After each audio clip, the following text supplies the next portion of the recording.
Hi, everyone, and thank you so much for joining us today on The Experience. Today, I have another transpersonal hypnotherapist on the show, the very well-known Jack Elias. Welcome, Jack. Hi, thank you. Good Yeah, to be thanks. here. Yeah, I'm so glad that you're on the show. We've been wanting to do this for a while, and now it's finally happening. And so I want as many people that don't know about you to learn along with me about all the cool things that you're doing. Um, yeah. So, how long ago did you get started in transpersonal hypnotherapy? 34 years ago, maybe Wow. before you were born. Oh, God. Nope. Not a chance. Yeah, I just turned 49. So, but thank you very much. Sure. Um, yeah, so you were in the heyday of the development of transpersonal hypnotherapy. So tell me about your experience in being drawn into the field. Okay. Um, well, I've been completely involved with these principles and practices actually for over 50 years Wow. because I dropped out of college in 1967 and entered the first Buddhist monastery in America, Wow. which was Tassajara Zen Center, which is part of Zen Center of San Francisco. And I was at the end of my sophomore year of college, and I had gotten interested in Buddhism. And this is when there's maybe 3 books about Buddhism in the world, in the United States. This is quite a while ago. So anyway, at the end of the year, an acquaintance of mine walked up to me and he handed me this brochure and he said, I think you might be interested in this. And it was a brochure announcing the opening of the first Buddhist monastery in America. So 2 weeks later, I was there. And I just went to practice Zen meditation, but I had no idea of my great good fortune that the teacher was Shunryo Suzuki, who's recognized as one of the principal fantastic meditation masters who brought Buddhism to the West. Oh, wow. How cool. So I've I heard of was, Tassajara. I yeah, lived in the Bay. Yeah, I lived in the Bay Area for a good decade. So yeah, absolutely. yeah, and the book, the first book, which was based on transcriptions of his talk called Zen Mind, Beginner's Mind, is a classic Mhm. about meditation. So it was very precious and fortunate for me. I got to intimately live with him for 5 years until he passed away. Wow. And about a year before he passed away, a Tibetan master who's regarded as the main Tibetan master to bring Tibetan Buddhism to America, his name is Chogyam Trungpa Rinpoche. Mhm. And he came to Zen Center and they had just this total love and respect for each other. So I knew that when Roshi died, I would go study with Trungpa Rinpoche. So I moved from San Francisco to Boulder, Colorado, which was the main center. And I lived and studied with him for 16 years until he Wow. passed away. Wow. And so he passed away in 87, around 1980. See, I'd been kind of like a hippie lay monk, just mostly meditating and doing little odd jobs, whatever. But I got married in 76. So I had to get a real job. Started having kids. Mhm. And so I started doing sales, real estate and insurance. And I had this sense of energy and intention to benefit people. And I understood that it's beneficial to help people get insurance and get houses, but I felt like the product was in the way. Yeah. But I was a college dropout. I can't go back. I'm married now. I got kids. I can't go back to school and get a degree in psychology or whatever and be a therapist. That was, the primitive idea. But then there was this seminar popped up in Boulder for neurolinguistic programming, which is a derivative of hypnosis. And so I went, weekend seminar. And I was the only person in the seminar who wasn't a psychologist or a psychotherapist. Really? And they were being blown away. But to me, it was little bits and pieces of wisdom that I had been studying in a much more comprehensive way in my Buddhist studies. Interesting. So I stopped feeling bad about being a college dropout and realized I actually had enrolled in the best university. Absolutely. I mean, NLP is it's such an interesting sort of realm that opens up when you work with NLP. And I think it's cool that you apply it to your global worldview about how you're living your life, like, because so much of it is about shifting your thoughts, and so is the meditative sort of consciousness realm, right? And so you're bringing it all together and not getting hung up. And that's exactly what all of this work is about ultimately, is how can we live our optimal life, right? And you just were like, boom. Yeah. Yeah. So what that showed me was that I didn't have to become a psychologist, and that I could use NLP and hypnosis. They were like the perfect front to present these Eastern teachings without having them be weird. Totally. But it was still 1980, and I had this family, and I thought, I can't, start from square one now financially. I got to keep going. But as things turned out,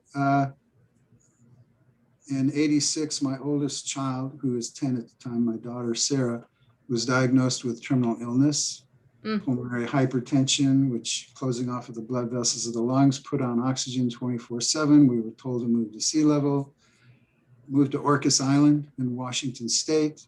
Wow. And so cut off from all of our friends, our teacher, everything, brand new life in this new place. And I was her main caregiver. And so I'm starting to think, what to do after a while financially. And I noticed there was an advertisement for a training in Seattle, transpersonal hypnotherapy training. And so I signed up for it and I went. And the teacher was courageous enough and generous enough. He didn't have like this strong territorial thing,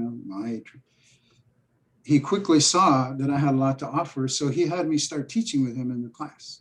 Wow. Who was this? His name was James Maynard, and I have lost track of him. But so I started training people in my first training for myself. No way. With him. And so I partnered with him for about a year or two, and then he left town and I took over. And then I changed it and made it more the orientation that I was bringing to it. Cool. And so very fortunate, yeah. And what I have found from the very beginning is that because of the Buddhist insights, my approach to transpersonal hypnotherapy is very unique, because in the West, we have a belief, we have a solid, unexamined idea pretty much about the solidity of the personality and the solidity of the ego, that they're things, and they're not things. And our intelligence is not bound to our thinking mind. Most people think it is. Absolutely. 100%. So, and that includes hypnotherapists. Like hypnotherapists think, you have your unquestioned reality of your conscious mind, and then you do this hypnotic process connect with the subconscious mind. Well, and then there's a lot of anxiety about our people hypnotizable and all the levels of hypnosis. They go into great details in that in most trainings. I make it easy for my students. I say, we're in hypnosis all the time, so you can forget all about that. We're in hypnosis all the time. Who you think you are is your main hypnotic trance. Wow, that is so cool. I love that. It's just a bundle of suggestions. I'm this, I'm not that, I like this, I don't like that. It's just suggestions. Like You a know, so complete non-attachment to, like, just allowing yourself to detach from all of it and get more objective observation of the self or whatever's present in the yeah, it makes awareness. a huge difference to relate to, instead of thinking there's something wrong with me and I have to fix something and Right. personality screwed up. If you realize it's not you and it's not a thing, it's just an act, you can change your act. It can be fun to change your act. Totally It's fun. not that you're defective because you're acting a certain way. It's just, it's not getting you results that you serve you. So change your act as opposed to So thinking you're true. stuck. Yeah. Yeah. Have fun. It's Yeah, so good. it's totally fun. So what I'm curious about is, do you know Roger Wolger? No. Okay, just checking. Just wanted to know. Continue talking about the progression of the exploration of your work. Yeah, Okay. yeah.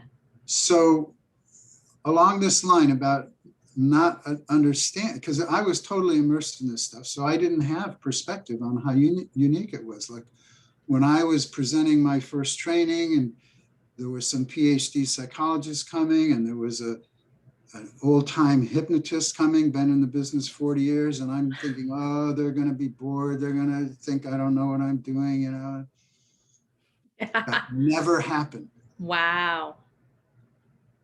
You can see a lot of testimonials on my website, findingtruemagic.com, with psychiatrists, psychologists, medical doctors saying, didn't really know how to help people until I took this course. Oh, that's And beautiful. that, it was very fortunate for me to receive this understanding.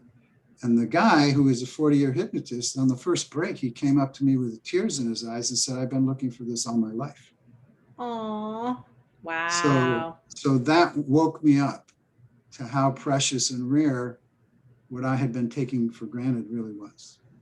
Wow. So I introduced the notion of no hypnosis, of dehypnosis, because people come in and, you know, because most people are indoctrinated in these notions of hypnosis, and you're going to make me quack like a duck or whatever, or hypnotizability. Maybe I don't think you can hypnotize me. I've been to other hypnotists, they weren't able to hypnotize me. I just say I hear it all the time. it's too late. Your problem is a hypnotic state. And then they quickly get it. And then they're That's suddenly cool. hopeful because now they realize it's not a thing about me. I'm not defective. It's just a hypnotic state that I can wake up from. That's so And cool. so it's very fun. It's very fast. And then people end up saying they're kind of feeling joyful and blissed out quite quickly. And then they're going, it can't be this easy. And then I have to convince them to hold on to it because it is that easy. Yeah, don't get analytical about this. I know at the end of the session. So no, we're going to just be soft about it. Go pamper yourself, have a nice hot soak in the tub. Let it settle in. Yeah, just relax. Yeah, cool. So you started out, right, day one, pretty much as a hypnotherapist training people. So then practicing too, and practicing clients. Yeah. Then what? I mean, how has your practice evolved over the years? Because you've been in the field for a long time. Yeah, it's like it would happen for anyone. The more you do it, the more skilled you get at it, if you keep it fresh. I mean, if it just becomes robotic and habitual, then you're not. How is that possible in this field, though? I mean, I guess you could have approaches that you just use over and over, but each person's consciousness is so exactly unique. right. So what do you think about the whole, like, the spiritual realm? Do you have a point of view about spirituality? Yeah. I'm so curious to hear it. So as Suzuki Roshi said, the world is its own magic. So for me, you know, spirituality is a given. Spirituality is the nature of all phenomena. You know, it's all a mystery. That's spirituality. The problem is when we invest in our descriptions and beliefs about it, Mm-hmm. like the nature of God, this way, that way, whatever. Right. And this is a hypnotic process. When you become familiar with a belief, you forget it's a belief. You think it's the truth. Absolutely.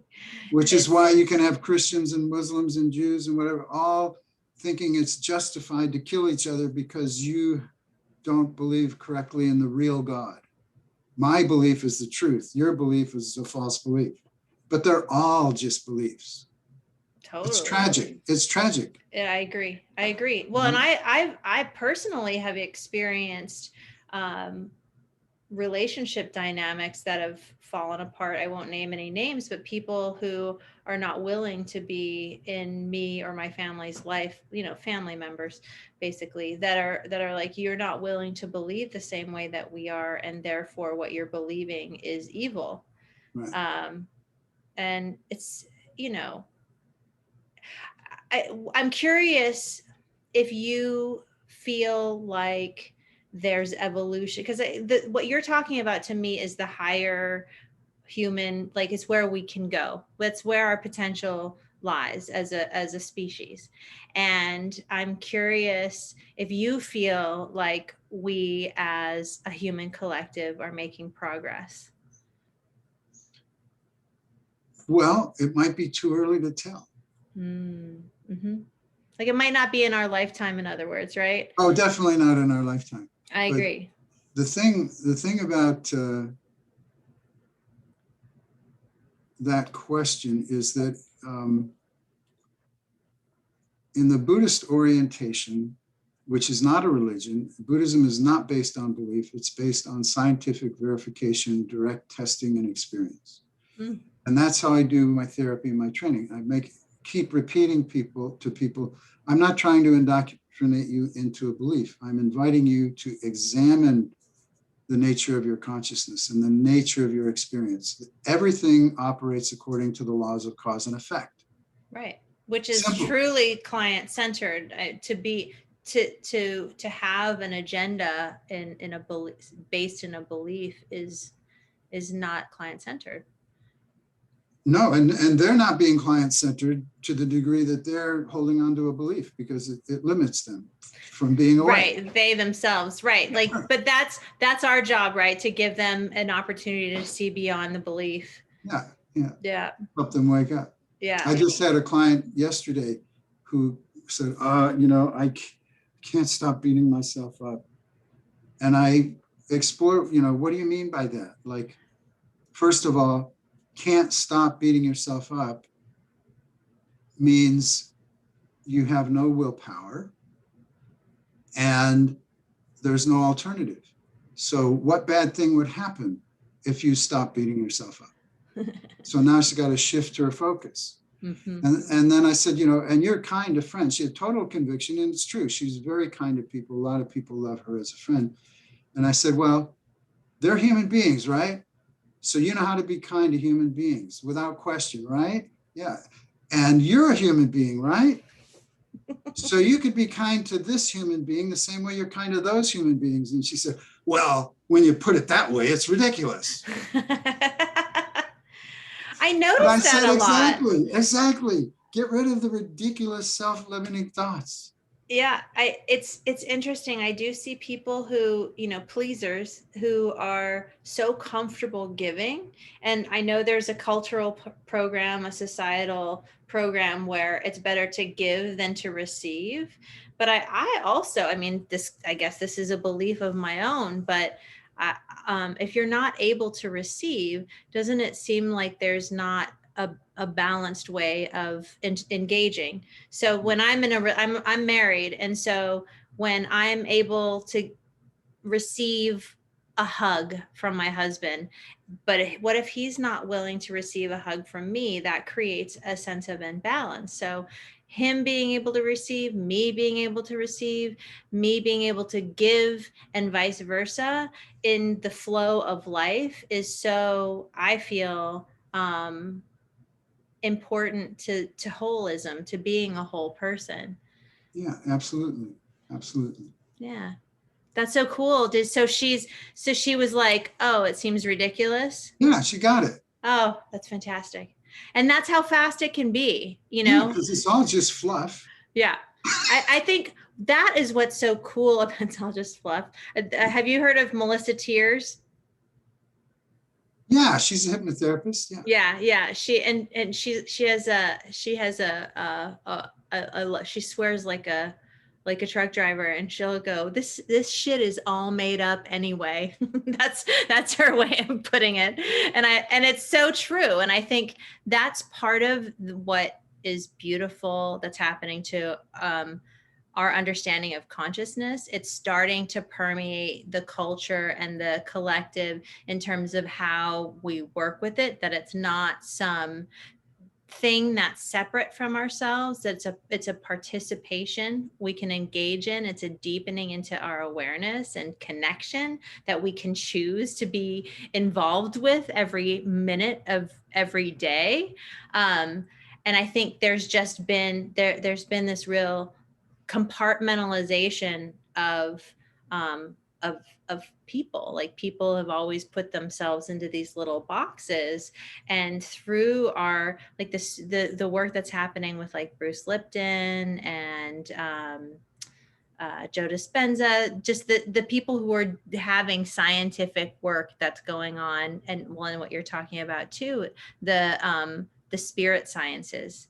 You know, we're having more of an understanding of the real applications of this work, and I think it's going to make life so much easier for everyone ultimately. Yeah, if people learn how to relate to it properly, absolutely. Yeah. There is a Yeah. danger there. A lot of people, information is so easily spread now. A lot of people take the new neuroscience information Mm-hmm. and they just turn it into a story, like all of their other stories. Now they have a more sophisticated story, but it's just a story. They can't see their own neurons. They can't Mm. see their cortisol. They can, so, and I have them like tell me their understanding of this neuroscience in such a way that they're reinforcing their idea of their limitation. Ah, yeah. Is Yeah. it scientific?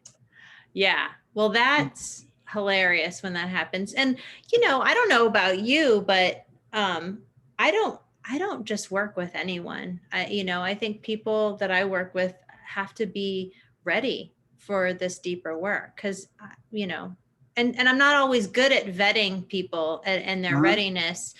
Sometimes I recently worked with somebody who I totally thought was ready and they weren't, and I had to fire them. Um, but it's interesting, like, as you were saying, we're always growing and developing. And what's your favorite client to work with? Well, I work with anybody who shows up.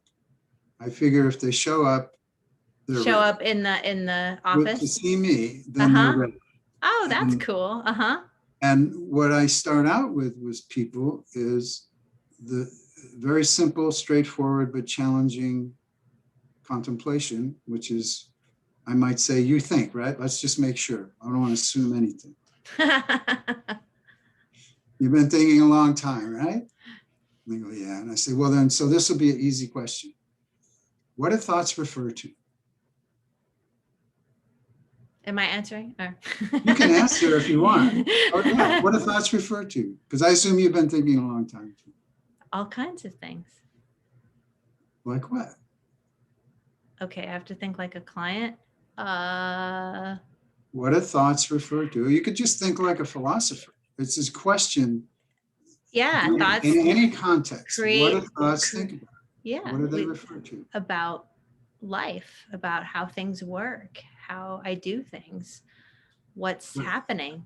but all of that is just more thoughts. Yeah. Yeah. Thoughts refer to other thoughts. Mm. Thoughts can only refer to other thoughts. Oh, I love that. I Now, love that. Mm-hmm. someone would go, well, wait, this pen is not a thought. But I go, no, pen is a thought.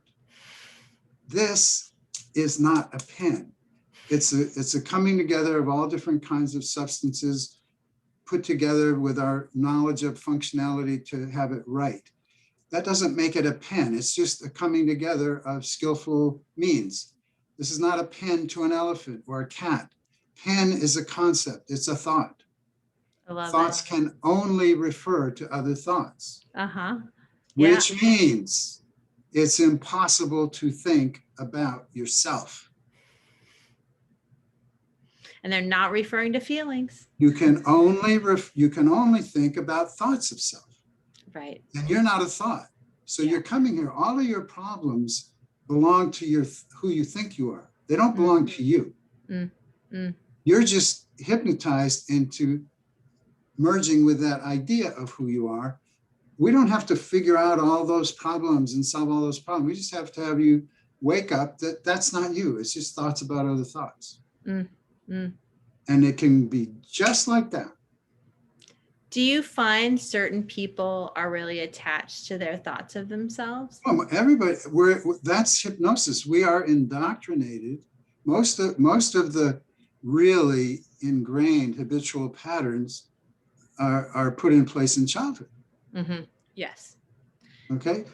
And there's a reason for that. Before, children are not just little adults. A lot of adults think children are just little adults and get bigger. A lot of adults think children, once they're born, they're complete. They're just going to get bigger.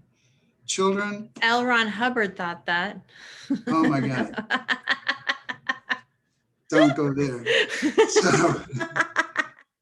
So the main thing is that the brain's not fully formed, especially frontal cortex is not formed and it's not functioning, which means a child before the age of 7 is incapable of critical thinking, incapable of discerning, which means they're in a totally open, suggestible state. And if you think about who they're in relationship to, like say a little child is 1 or 2 feet tall and their parent is say 6 feet tall. So imagine you're like 6 feet tall, and then everybody around you is 36 feet tall. And you are dependent upon them for life itself. That's the definition of a God, power of life and death. So you have these gods that much bigger than you. And imagine how you will be affected if they get in your face and yell that you're stupid, you're never going to amount to anything because you spilled your milk. And how many thousands of times you can get those kinds of messages from these gods before the age of 7, you get an idea of why these dysfunctional habit patterns are so powerful. Like I have clients all the time in a session when they're waking up to the absurdity of it, like the women, well, that's so ridiculous. Then they go, it's so ridiculous. Why have I been doing this? And then I explain to them, you were a child. You have triggers that instantly regress you. You don't realize you're a master hypnotist. You're just misusing your hypnotic ability. You instantly regress to disabled childhood states, and you try to relate to reality with the psychology of a little child. Totally. And that's not going to work. No. We just have to keep you in adult mode. Most people relate. There's many ways you can tell. One way you can tell if someone is in a regress state, a child psychology mode, is if they're having emotional turmoil. Oh, okay. Okay. That's how Any you emotional turmoil. They're in a regress state. We probably don't have time to go into this. I'm going to say it anyway. Sure, yeah, do it. A sign of when you're in genuine present adult consciousness, you don't have emotions. Really? You don't have emotions. You don't have any emotions? You don't have any emotions. Let me finish. You have genuine, spontaneous, unself-conscious responsiveness called feelings. The difference between feelings and emotions are that feelings have no identity. You're just, as a human being, having a human response. So you're present. Okay? I don't have to be Jack to have a feeling of compassion. I don't have to be Jack to have a feeling of anger, which is a lightning flash. But to have resentment, to have the emotion of resentment, I have to build a hypnotic story of Jack and justifying holding on to the anger and turning it into resentment, because simply I just keep replaying the event. You keep replaying an event where you had a flash of anger, it becomes resentment. Ah, I love that. Emotions, the difference is emotions are in the soap opera of who you think you are. Emotions are bound, it sucks the energy of feeling into the story. I love that. No story. I'm taking notes. Yes, take notes. Take my training. See, you see, read my books. I'm constantly learning. Ha ha. So feelings are spontaneous movement of life force. Love it. No storyline. No storyline. Emotions suck the energy of feeling into a storyline. And again, we learn that when we're in that vulnerable first 7-year phase. When you're an unself-conscious child, you are unself-conscious. You haven't created an ego consciousness yet. So you only have feelings. So you have some big feeling, good or bad, because you can get punished for being too loud, joyfully loud, as opposed to crying too loud. Either way, you're having a feeling. You're not having it. It's you. There's no separation of me having it. It's unself-conscious feeling energy. It gets insulted, slapped, hit, yelled at, and the yelling is backed up with a story. You're a dumb little blah, blah, blah. So you are learning to attach these horrible negative stories to your feeling energy, which turns them into emotions. Yeah. And what happens in that state, it's so true. And kids, their imaginations are also really absolutely in action in that place, and they get triggered as well. And that those moments can be so perceptually different. Like I was, talking to, I have an 11-year-old, and there was a moment when he was younger where he was being told to go back to bed, and he was really freaked out. And the moment, like for me and my husband, it was like not that big of a deal, but he still has stuff about it. Like, remember that night that you made me sleep in my room and I was so traumatized. And so it's so interesting, like the imagination also really feeds into it, and we all have these experiences within us. It's not like just some people have it. It's a very human part of the experience. But I love how you put it, that I just think of that there's that whole perfect storm for having that story created in that open hypnotic state. And then also kids are so imaginative, and that can make it an even bigger experience for them too. Absolutely. Yeah. Well, that's essential because they blow everything up. Yeah. You blow it Or all up. where did you get that idea? Like a kid saying, oh, I'm so stupid, I can't do this. And it's like, well, where did that come from? And then you sort of go to the origin of it, and it was this moment that was taken and then interpreted. Oh, it was all my fault. I'm the one to cause this. Like how kids always blame themselves in divorces, where it's like, how do you figure this out? But kids, yeah, it's so fascinating. Regression is so cool. I'm a huge fan. Yeah. So that happens, what you just described happens because they're a child before 7, they're naturally grandiose. It's not pathological, it's developmental. It's developmental narcissism, not pathological narcissism. They can only experience being the center of everything because they don't understand the gods have inner lives. They just do stuff. Yeah. No burden. Yeah. And not only that, but since they're gods, what they do is a statement of the laws of the universe. So a child walks away from being slapped and locked in their room for spilling their milk. They don't think they're really screwed up and that was unfair and abusive. They think, just learned a new law of the universe. You spill your milk, you deserve to be punished, put in your room, law of the universe. Wow. And then you get that 10,000 times. Mm. Wow. And it becomes reality. That interpretation or that lens of the gods is really helpful. It does put into context how kids really do see their parents. Yeah, and Yeah, it's a very useful, like I will make, you know about anchors, stimulus response yeah, anchors, how yeah, you can build anchors. yeah. I will anchor to a parent who's getting frustrated and about to dump something on their child.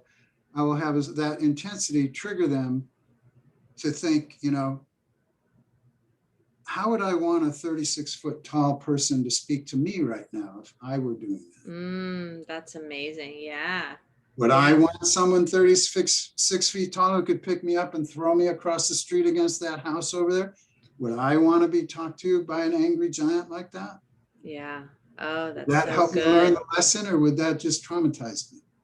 Oh, totally That can traumatized. motivate, that can motivate people who have trouble controlling Their anger. emotions, Uh-huh. their Uh-huh. emotions with their children because of their childhood programming. That can wake them up for a moment and give them pause to realize they're a giant to this child, Yes. and that what they say is not just a passing comment like your son. What we were just impatient that night, and that whatever. To them, it's the law of the universe. Must be I'm not worthy of being cared for. Yes. Period. Yeah. Not Oh my just that gosh. Thursday night. Yeah. Period. Yeah. Oh my gosh. So good. I'm going to play with this. Yeah. Yeah. Thank And you. it That's so doesn't, good. it's not all about negativity. I have Yeah. I had a client come to me, she was about your age, very bright, and she was coming because now that she was about at your age, she had had time to create and sabotage 4 really good livelihood Like things that careers. she, Uh-huh. yeah, like Uh-huh. she built the first one, and just before it became to fruition, she sabotaged it. No self-examination, just kind of like rehabilitated herself, did it again and sabotaged it, did it again. And by the 4th one, she went, wait a minute here. There's a pattern here. I think I should get some help with this. So she came to see me and described this whole pattern to me. And I'm exploring, asking questions. And often I'll ask about significant childhood memory. A lot of people say, I don't remember your childhood. And it won't, again, not just negative. I'll say, because if you ask for a significant positive memory, then you can anchor that as a resource. Oh, for sure. Mm-hmm. So I asked for that. And she said, oh, yes, I have. It's my favorite memory. I was 3. And every morning my dad would pick me up and my mom would come along. He'd walk out to his car to go to work. My mom would come along. He'd carry me and hug me. And then he'd hand me over to mom and drive away. Oh. I was ecstatic. I would, like, every morning, I couldn't wait for it to happen. In the afternoon, I'd be at the window waiting for him to come in so I could run out and he could pick me up. It was just, Oh. you know. Super sweet. And then she said, and then this one morning, she didn't remember why, but she said, we did the same thing. We picked me up and we got to the car. I didn't want him to let me go. And I was clinging and clinging. And he didn't get impatient. He very lovingly reassured me, you know, sweetie, here you go with your mom. And he peeled me off and handed me to my mom and he drove off. And he never came home. He got killed in a car accident. Oh my gosh. Her little developmentally narcissistic, grandiose mind, it's your fault. Oh my gosh. You could have stopped him. Oh. It's your fault. You're Oh. evil. You're bad. You never deserve to be happy. Oh my gosh. And that program got installed because of that passion of that little girl. Oh my Little children are goodness. totally passionate. Mm-hmm. So very quickly became a solid program, but dormant, Mm-hmm. because it would only get triggered when her subconscious mind, if you will, became aware that she was having too much fun. Then it would trigger, oh no, you don't. Oh my gosh. So every time she was about to have fulfillment in her career that she created, oh no, you don't. And she had no clue. I don't even know how I do it. I sabotage it. It's because she's got this hypnotic, chronically regressed state, which is, again, it's a term I coined in my book, chronically regressed trance states of identity. Mm-hmm. So the 3-year-old identity woke up, took over, erased all the goodness because she doesn't deserve it. Right. But being able to have that come out in our conversation and recognize it, she could recognize with her adult mind the tragic absurdity of that. And then she just started sobbing. It's like finally she had permission to have her true experience, which was heartbreak. So she'd been holding that grief all these decades. And so I just sat there while she grieved. That's beautiful. And that And inner child gets to integrate in yeah, that space. that is all gone. No more problem. She's free. Amazing. That is, I hope the people that are listening to this can really relate. I'd imagine that they could, because I think we all have those, what I would refer to as programs that are keeping us in those states of unconsciousness. And I love the All way your that negative self-talk is indoctrination.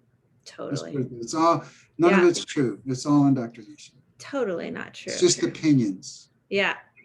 And it's amazing how much credit people give them. I mean, people are always surprised when I tell them that worry is a trance state. And just think I know people in my family who think that worrying is a productive way to spend your time. Absolutely.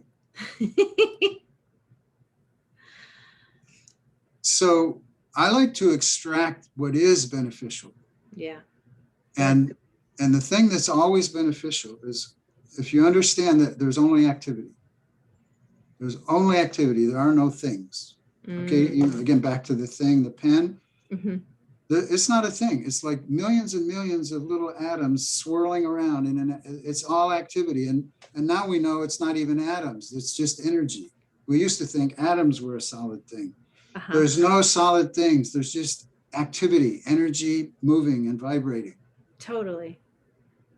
So what that gives you is always you can extract the power to act from any problem and make the person realize you couldn't have this problem if you didn't have the free ability to choose to focus your power and your energy on it. If you didn't do that, it would be like a limp piece of spaghetti. Mm-hmm. So appreciate your power and your power of focus. You don't have to fight the negative story about what the problem is. Just refocus your energy and attention on something productive. Totally. That's totally law of attraction too. And it's very quantum in its expression. And it's simple. Yeah. It's just activity, focus and attention and action. And you can fine tune it, like in regard to worry. Everything's an activity. So how do you do worry? Worry is a noun, but there's no thing. It's worrying. How do you do it? If I wanted to worry the way you worry, what would I do? Mostly people can't tell you. So then I say, well, first you have to care about something, right? In order to worry about it. And they go, yeah. And then you have to maintain your focus on it, right? If you cared about it, but forgot about it, you wouldn't be worrying. So you have to have the thing you care about, focused attention, and then keep telling yourself this fearful story. Yeah. Those 3 elements. So that's worry. Now that activity, the raw activity, forget the negative, that's the coloring of it. You have something you care about, focused attention, and thought. Well, consider this. When you pray, there's something you care about, focused attention, and thought. Only it's prayerful thought. So if you understand that worry is just negative prayer, then when you're worrying, go, oh, there's something here I care about. I am going to pray about it. Oh, I love that.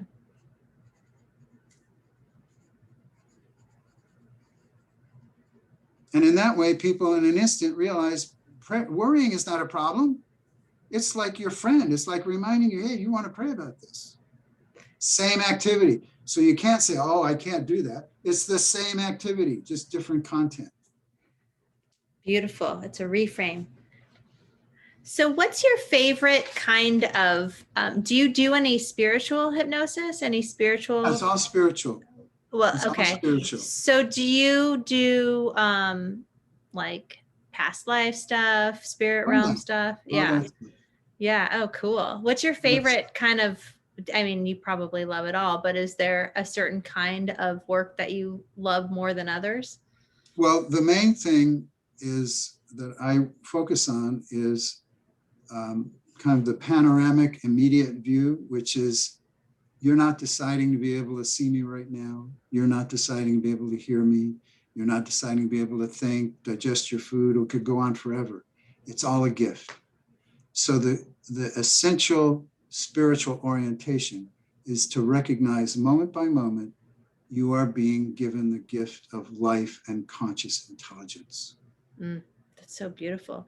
Do you And ever that anything else is just a function of using that. Like we get lost in how we use it. Like we can get lost thinking about spirit guides, which is, spirit guides are fine, or past life regression or potatoes or whatever. We get lost in the objects of thought and we lose the awareness of the immediacy and the awe-inspiring, miraculous fact that we are being given the gift of life and conscious intelligence moment by moment, breath by breath. So I help people rest in that, reflect on, again and again, because as you know, we learn through repetition and vividness. So when you establish yourself in that, everything else is easy peasy. Do you find that people like, have you ever worked with atheists before? Yeah, I love, it's all just thinking. Totally. Well, it's interesting. It's interesting though. I mean, tell me about that, because I've had people who have come in and are like, this is not resonating with me because it feels like it's outside of chemical impulses in the brain. Yeah, well, no problem. The point is, however you want to describe it, it's undeniable. I'm not trying to indoctrinate you into some belief of God. That would just be a concept. But what's not a concept is recognizing you are being given the gift of life and conscious intelligence. You're not doing it. It's a gift. That's obvious. I don't care the story you want to attach to it. Just recapture the feeling of it. Because the hypnotic nature of thinking is that we, especially in Western and developed countries, we're sucked up into the head. We're numb to our heart and our gut. So I just, let go of the thinking and direct your attention on your breathing, for example. Some people might call it meditation, but even the idea I'm meditating can get in the way. Just feel it and let go of any thoughts. Practice reawakening your ability to have direct experience without any thought, any labels, any stories. I love that. Yeah, absolutely. You can be an atheist, but do this as an atheist. Acknowledge your breath. Acknowledge you couldn't be an atheist if you first weren't being given the gift of life and conscious intelligence. So that is the prior, highest, deepest truth before anything we think, because without it, we couldn't even think. It's true. So that's how I deal with that. And with Christians, who come in and say, some come in and say, I love Jesus. I have total faith in Jesus. And I say, well, why are you here then? Why haven't you handed this over? And then they go, well, I didn't think I could. And I said, well, let me get this straight. God and Jesus and God are one, right? So God, Jesus are infinite, all-powerful, all-knowing, infinite. That means what we call this infinite universe with trillions and trillions of cosmos, of galaxies and stars and everything. To God, that's just like in the palm of their hand. Oh, yeah. And then inside of that massive infinite universe, way down in there, there's one little tiny galaxy called the Milky Way galaxy. And way down in that tiny Milky Way galaxy, there's this tiny little solar system around this tiny little sun. And then way down in that solar system, this tiny little planet. And way down on that tiny little planet, because God is infinite and all powerful, they can actually see and hear that, even though it's so unimaginably tiny. You're telling me when they focus in on that down there and you're complaining and asking for some help, their response is going to be, stop, you're freaking me out. It's ridiculous. If you have belief like that, I challenge you. Offer, invite guidance, invite healing, whatever it is, hand it over. Yeah, if I work with Pray to be liberated. If you say you believe in God, God is all powerful, all loving, wants you to thrive. Go for it. I have him bring Jesus into the session. Yeah, Yeah. absolutely. Like he's always with you. Like he wants you to achieve your goals just as much as you do. More. Because he's infinite. Yeah. So, I mean, and to me, that's really fun. And I think that's also part of the playfulness, the nature of what this human thing is. Like, it doesn't have to be so serious. I think that's. No, it's not serious. Yeah, it's not. I agree with you. That's a hypnotic training to be serious. Yeah, very serious. Yeah. Be sure not to have fun. It takes effort. Joy is effortless, and that's our being is effortless joy. I love that. So tell people more about how they can work with you, how they can find out more about you, your books. Give us the spiel, Jack. Okay, thank you. Yeah. So I work with people all over the world on various platforms, Zoom, Skype, WhatsApp, whatever they want, or even phone, doesn't matter. Get equally good results as in person and often better results than in person. And I've been doing it virtually for 24 years. So it's not just like a new COVID thing for me. Oh, wow. I'm doing it for a long time. So pioneer. I work with clients all over the world virtually. Since COVID, I've been doing regular, pretty much monthly webinars. Again, people all over the world, because if they can't be there because of time zone, each class is online available for a week. So cool. People sign up knowing that they're only going to watch the video. They can't be there at the actual time. So in-person webinars, training. I have international students studying distance learning hypnotherapy certification. Very powerful course, very powerful course. My book, which is the textbook for that course, is called Finding True Magic, Transpersonal Hypnotherapy, Transpersonal Hypnosis and Hypnotherapy, NLP. And my new book, which is much more of a layperson's book, filled with very easy, user-friendly techniques. I don't know if it will show, I guess it's kind of Pull blurry. it back a little bit. Huh. Anyway, it's called The Outrageous Guide to Being Fully Alive. Oh, I love it. If you go to my big main website that I've had forever is findingtruemagic.com. That's where all the training information is, a lot of other stuff. A few years ago, my wife, who's more hip than me, said, you need to have a mobile-friendly website because everybody, all these young millennials are just on the phone. So that website is jackelias.com. Very easy, jackelias.com. And if you go to jackelias.com/books, it gives you links of the ways you can get those two books. If you go to jackelias.com/blog, you get this huge article archive. I'm doing them regularly. And if you go to jackelias/training, you'll see what trainings are currently available. Cool. So and jackelias.com has links to everything. Excellent. And I will put your links in the description box below when I publish this interview. And is there anything else that you want to share before we close up? This hour has flown by. One more is YouTube/jackelias. Oh, okay, good. Tons of videos that are, and they're not teasers. You know how people do teasers, and if you want to know about that, no, I just give it to you. Lots of little Q&A videos, and then there are also videos about the training and from the training, and several Q&A clips. Awesome. powerful stuff. Well, YouTube/Jack Elias. okay.